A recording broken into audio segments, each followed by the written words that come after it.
A turbocharger is basically an air compressor that takes in air, compresses it, and blows it into the motor. It makes more power and it makes it efficiently. Any internally combusted engine that uses gasoline and compression can use a turbocharger. In most cases, when people upgrade their car with power, they're using that power on the street. But if you're not using it, a turbocharger can actually give you more gas mileage because it is atomizing the air. When it's not producing boost, it's actually atomizing the air, causing it to burn better. So you don't get as much fuel, unburned fuel through the system. You actually use up all your fuel and you'll get better gas mileage.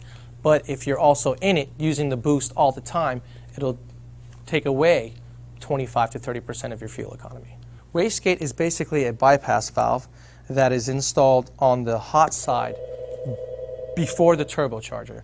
It's a little valve that has it's got an inlet and an outlet.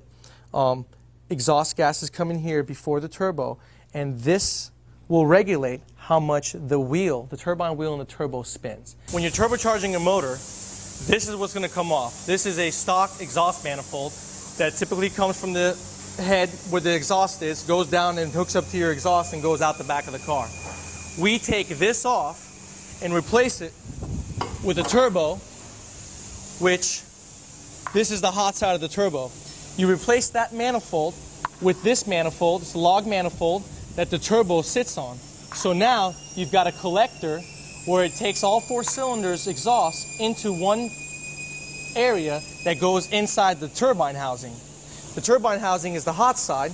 It is bolted up to the manifold and the turbo sits on the front of it.